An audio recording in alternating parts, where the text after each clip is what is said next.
Hey, it's Mac with PriceActionTradingSystem.com, and it's Wednesday. It's June 30th. This will be our chart lesson for the day, and another really quiet day. I thought I'd show you the daily again. You can see there the measured move is this line right across here. And it's a little bit hard to see, but you just notice if you measure that range and move it up here, it's right along where that blue line is, if you can see it, and that's exactly pretty much where we're at. We're running into that resistance there on the measured move. So can we push higher? I don't know, but that's strong resistance right there, and so far it's held 2 days in a row. Basically, we can't really push through it. We did push up there and close almost on the very high of the day. We might have even pushed on that last push up. I think we pushed a tick higher than the daily high maybe, but it couldn't sustain it, and it backed off just at the close there. So um, anyway, that's what we're looking at. Let's move over to the other. Okay, here's our intraday chart, and we spent 90% of the day inside that blue range. We broke out up here, and we actually closed outside of it, but you can see, and I did extend this to 3 o'clock now, since there's no longer the 3:15 halt in trading. The market trades right on through to 4 o'clock and then closes at 4 o'clock now, and we'll reopen again. I can't remember if it's 4:30 or 5. I'm pretty sure it's 5, but don't quote me on that. You might want to go check. So, but anyway, I think it's probably safer to trade till about 4 o'clock now. I'm sorry, till about 3 o'clock, and that still gives you an hour. I wouldn't enter any new trades that last hour, just because you don't have time to get out of them. If you have a loss, you don't have time to make one up. I'm going to watch it for a little bit. I may back off that to 2:30 or maybe even back to 2. But right now, just the way things seem with the market staying open straight through 4, I think we're probably safe to trade to 3 o'clock now. You just want to be out. You want to give yourself about an hour in case you're managing a trade or a runner or whatever to get out. Just don't enter any new trades. There's nothing wrong with carrying a trade into that last hour as long as you're in profits. But I wouldn't enter a new trade after 3 o'clock. It used to be 2 o'clock, and now we'll make it 3 with the change in the closing times from 3:15 to 4 now. So the market will close at 4 every day now and open back up at 5. I'm pretty sure it's 5. Maybe it's 4:30, but I think it's 5. I'll have to go look at the calendar. I never trade that late anyway, so usually after 3 o'clock I never paid any attention to it. But I do believe it's closed between 4 and 5 o'clock, and it opens back up at 5. So actually we can look over here and see what time it closed.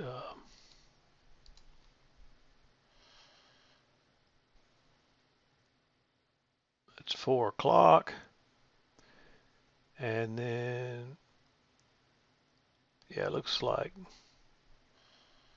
well, that says 14:58, but that could be. I know it closes at 4. Let's just click on that bar and see what time it says it opened. Opens 14:58, so that's actually 5:58. Oh, I thought it gave us the open and close times. That just gives you the time. I guess that's when it closed, so that's not helping us really. So that's 5:58 my time. So 14:50. That's almost 6 o'clock when that bar closed. So I'm pretty sure it closes at 4 and reopens at 5. I know it closes at 4, but now I think it reopens at 5. So I'll check on that, and any of you can Google the time zone and figure it out. It's not that big a deal. You shouldn't be trading after 3 o'clock anyway. Just know that according to our broker, you have to be out at 3:55 or they'll kick you out. So, and you don't want that to happen to you. You don't want to get stuck in a trade and get kicked out taking a loss. So just be aware of that. Again, not many trades today. I mean, we spent a good bit of the day, really from 9 o'clock to 2 o'clock, we went nowhere. We just chopped around in this real tight stuff. There's a two-tiered yellow channel here. We started out in the upper half, ended up in the lower, and really we went into the tighter green channel. And so there's just not a lot of chance to trade this. There's really not. And I didn't see anything after that point I liked. Nothing. Absolutely nothing. You can't go long into these overnight highs here. And outside of that, you don't get any setups. You might have considered going short right here on this trade. I didn't mark it, but that's one that you might consider on a failed second entry long. It actually breaks higher and turns down. So when it went out the other side, you could have went short there maybe. I'm not crazy about it. It would have worked and it would have been pretty quick. And you would expect this to fail at first on the upside, but it could have bounced there off that yellow and come back. So the thing is though, you got plenty of room if you traded that on engulfing. If you waited for this bar to close, it still would have worked, but you would have had to ride all this stuff out, and it's just too much. So definitely you wouldn't want to enter way down here below that very huge bar. But we'll come back to that. It's not going to take long to get through these trades. 7 o'clock came right in here as we're starting to turn this move up and turn back down. And there's actually a failed second entry long right there, but it doesn't set up properly. You want to see it set up on the other side.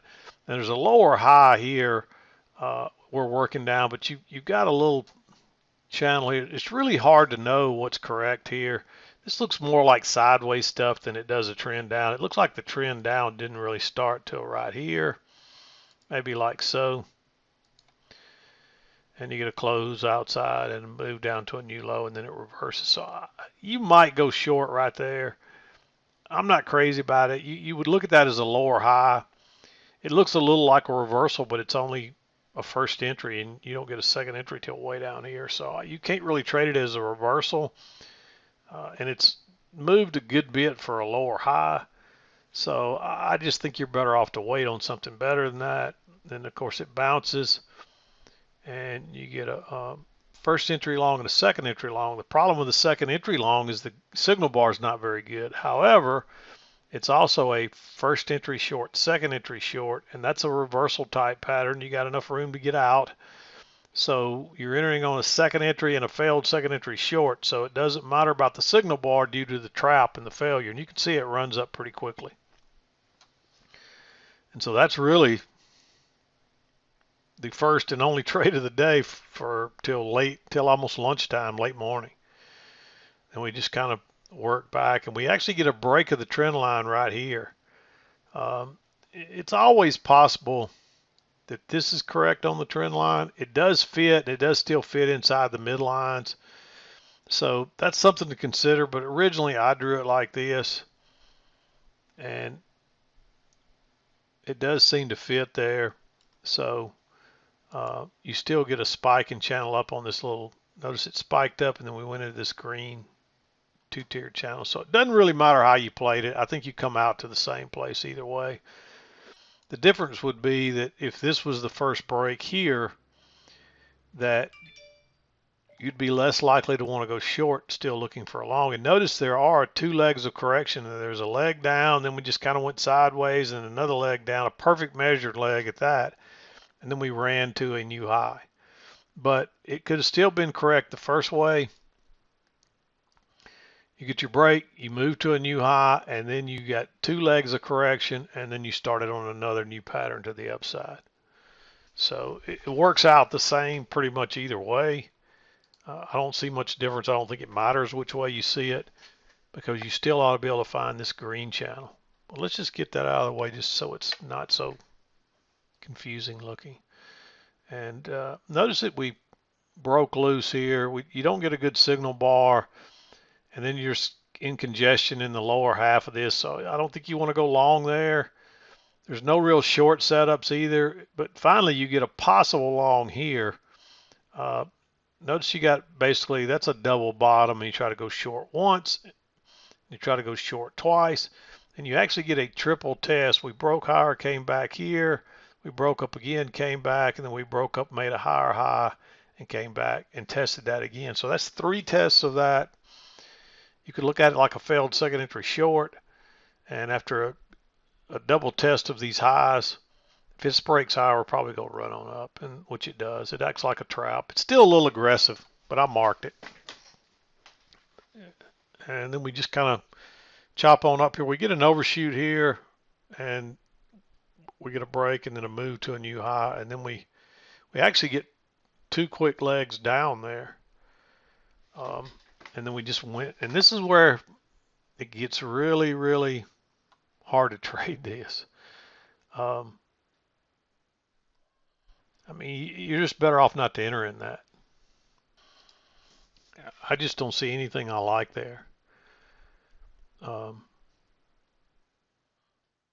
You got 1 leg up. This looks a little like a failed second entry short, but it's below the EMA. Technically, it only looks like 1 leg up and then a pullback. So, and if you'd have taken that, it's like a 1 tick. You would have bounced off your order and probably not filled it and come back down, stopped you out, and then just kept going. So if you didn't enter on that failure, which I wouldn't enter that failure just because of the way it sets up, it doesn't set up very good. So there is a second entry short there, but this is your signal bar. It doesn't qualify. Maybe you say, okay, well, this is your second entry short, but now you got 4 different bars stacked up there. Actually, you got 1, 2, 3, 4, 5, 6, 7, 8. Then it gets 9, and then you just keep going. And so just don't enter in this stuff. Once you recognize that they're going sideways, just sit tight. Unless it's a really strong trend and this is something off a key entry point, skip that stuff. And of course, you finally get a little failed break higher. And the only reason I like this one is because it broke higher first and ran and went out all the way on 1 bar. You know you got them trapped there because it's an engulfing bar. Now, engulfing bars can be tricky, so every time you see one of these, don't think, well, I saw Mike trade one of those and it worked for him. And so because this is a special situation. It's a failed breakout and it broke higher by 1 tick and turned and went straight out the other side. And you got plenty of room to scalp out. So that's why I like that one. Normally I would say wait on a lower high, but it's pretty obvious you had them trapped there. And if you don't see that, then you shouldn't trade that anyway either. So then, of course, we fell out the bottom. Again, normally you want to wait on a high or a low, but the same thing, it breaks lower and fails and turns. It goes right out the other side. If you got enough room to scalp out, you could enter that on engulfing bar. It's 2 in a row. It looked like it was going to do it again here, but it doesn't. It can't break lower. It just kind of gets stuck on the upper side of what was supports acting as resistance, or what was resistance is now acting as support. I'm sorry. And but then finally it pushes on through and you get this big bearish bar. The only problem with this one, this is a lower high, is you don't have much room from the middle down to the lows here. So you would just about have to let this break lower and drop a limit order in there. And I know you could have got filled because I was sitting here watching this mess, and it did back up quite a couple of ticks before it pushed on down. Just you have to make sure you got enough room. It wouldn't have mattered. It ends up going on down, but you would have had to ride all that sideways stuff out probably before you got out. So unless you got a really good entry, you probably wouldn't have got out until it broke lower. And and there's no guarantee it's going to break through that support again. It does, and it gives you a really nice bullish reversal type bar with enough room to scalp out. And then you get a higher low here. Not a very good signal bar, and not a lot of room back to the top. There's probably enough there, but what you probably want to do is let this break higher and drop a limit order in. And both of these are still a little aggressive. They're not great setups, but there's hardly any setups. So sometimes if you really want to take a trade, you got to be a little more aggressive. And these are following the rules. They're just not perfect setups. You really want to wait on this high or low, and then it doesn't give you a very good signal bar. And then you got to know you got enough room to get out, which you do in the end, but you don't know that it'll push on through the other side even momentarily. And then we're just back in the range again before it pushes out. It actually comes back and tests it twice here, but you don't get a good enough signal bar to go long. So there is one other thing here. You might have said, hey, this is close enough to be a double bottom because it's bouncing off that support, and then you get a first entry, second entry. But I don't think you want to do that. You're just really pushing it. You're having to search too hard there.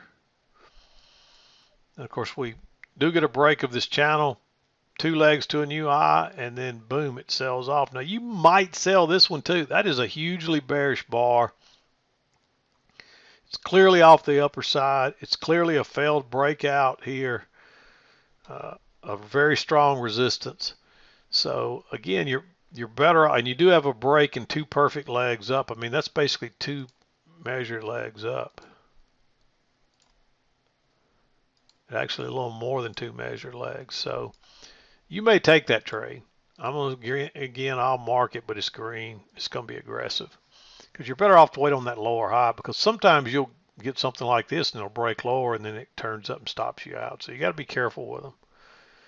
But you can clearly see that break, 2 legs up, and then it's a failed breakout of the blue channel, the overnight highs. And look how far away we are from the MA, and look how bearish that bar is. So you may take that one. Then we push up again, and then we start working down. And we talked about this one. There's a failure right there. It sets up on the wrong side of the EMA, but the fact that it broke higher and turned and went out on the other side, it's probably going to, it usually is a great indication of a trap on a failed second entry. So you may take that one. Again, it's a little bit aggressive, but I would only enter it on the engulfing bar. I don't think I'd wait and enter down here. It still would have worked, but that's a huge bar. You're taking a big risk on an iffy setup at best. And of course, I mean, usually we wouldn't even look at these trades. That's at 2. Well, let's just see what time it is. I didn't have to put the crosshairs on, I guess, but that's at just almost 3 o'clock. So normally that trade wouldn't even be on there. So, but now that we're not closing till 4, we still got that last hour from 3 to 4. So I went ahead and marked it. And I'm going to leave it at 3 for a little bit, and I may change something back or may adjust it a little bit. But for now, I think we're probably safe to trade till 3 o'clock if you get a good setup. So just remember, there's some negatives of if you wait too late in the day to take a trade and you make a mistake, you don't have time to make it up. That's one reason I don't like trading real late in the day. If you make a mistake in the morning, you got all day to make it up. But if you make a mistake up here in the last hour or so of trading, you don't have time to make it up, and it'll cause you to, it'll mess with you emotionally. It'll cause you to get antsy, and you'll force a trade, and you'll end up probably with another loser. So that's one of the reasons I don't like trading later in the day. But to me, I've found that the price action is more orderly and tends to follow the rules much closer up until about lunchtime. And then sometimes in the afternoon, the price action is always going to be right, and it's always going to still do what it's supposed to do. But those times when it's borderline following the rules, nothing's 100% in trading. Our rules are not 100%. They're enough to give us an edge. That's all we need. But when they do fail, they tend to do it in the late afternoon. So especially, it used to be, what happens is that last hour of trading, people have to exit. Day traders have to exit, or you lose your day trader status. And you'll have to put up the margin. A lot of people don't even have that kind of margin in their accounts, because if you go to full margin, it's probably, I don't even know what it is now. It's probably 3,000 a contract, 2,600, something like that. And so, if you're trading 10 or 15 or 20 contracts, or even 3, you're looking at a nice chunk of change. And a lot of people don't keep that much trading capital if they're day traders in their account. And most of your futures brokers are not even going to care about that. Even if you have the money in the account, they're going to kick you out at whatever their time is. And like I said, with AMP now, it's at 3:55. So just be aware of that. It used to be at right around 3 o'clock, and sometimes maybe 5 or 10 till, depending on your broker. I've got more than one broker that I have accounts with. Um, Rather than close accounts, I just keep them open for emergency reasons. It's probably wise to always have two accounts in case you needed to offset a trade or something crazy happened and you couldn't get to your account. You've always got a backup. And so I've got several accounts for that reason. I just over the years I've swapped around and tried new ones, and I just didn't close the accounts. I left some trading funds in there, and that's probably not a bad idea to always have a backup, at least one. So, but some brokers kick you out earlier than others. I rarely am in a trading afternoon anymore. I have been testing the EMS. I've talked about it on the forum. I haven't said anything about it here. But once I finish my regular trading in the ES now, I'm trying to take a trade or two in the MES each afternoon, or just starting whenever I finish my regular trading. And so a couple of times I've started before lunch, but usually it's in the early afternoon that I'm trying to take a trade or two. And I'm trying to take one or two or three trades a day if they set up. There's not much setting up with this slow volatility. So, but if I get a chance, I've taken some trades and I'm going to test it for a while. And I've been real pleased with the MES. Um, I'm using a 950 tick chart, and I think it trades very well. The only thing I've noticed is 2 days in a row I've gotten one tick of slippage that I usually don't see in the ES. Very rarely do I see any slippage in the ES, so I don't like entering on limit orders because you miss the best trades, but I may try a stop limit order entry or something just to see, just to test that a little bit in that MES, because that one tick of slippage, both times the trade still worked out, but there's going to be times where you don't get that extra tick and it might cost you. So you don't like to get slippage when you're scalping, especially if you're scalping in days like this where you're not getting a lot of big movement. So it's something to think about. But back to my main point is that the MES is trading very well. Listen, you're never going to make any big money trading the MES. I've traded it all week and I haven't had a losing trade in it. I haven't taken a whole lot of trades, but maybe 10 or 8 or 10 or 12 trades, something like that. I'd have to go look. But I made around $100 in it, and I haven't got any runners, so that's just scalping. So to some people, $100 a week might be worthwhile. But the idea is not that you're going to make money, because you're not going to make a lot of money. The idea is that you can trade it with real money, real funds, and you won't lose a lot of money while you're learning. So I still think you need to start on that simulator and prove you can do it there first, and then now maybe that next step is the MES rather than going straight to the ES. And because you're still going to have a little bit of a learning curve when you go to real money. When your real money's on the line, you're going to get a little more emotional than you would if you were sim trading, and you'll have to work through that. And I think the MES would be a good place to do that. A lot of people say it's not worth it, you don't make any money, and I get that. You're not going to make the kind of money you can make in the ES. In fact, you may not make any money at all, but the key is you're not going to lose your trading capital.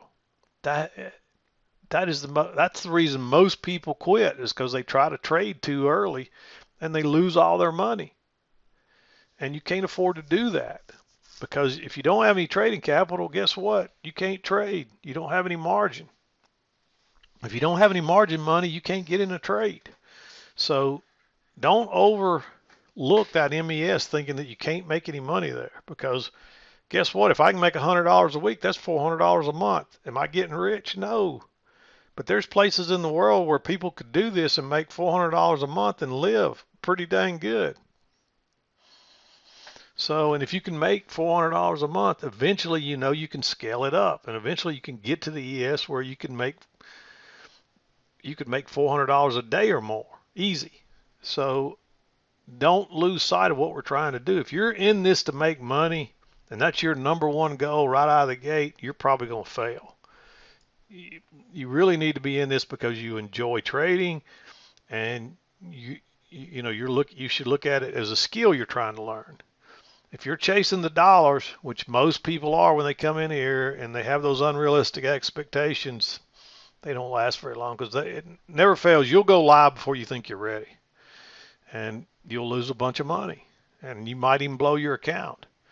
So you'd be better off to make those mistakes in the MES. And I didn't mean to get off on that tangent, but I did. And my phone's ringing. This is a call I need to take. So I'm going to wrap it up. We'll be back again to do it tomorrow and wrap up our week. This is Mac with PriceActionTradingSystem.com, and we'll see you next time.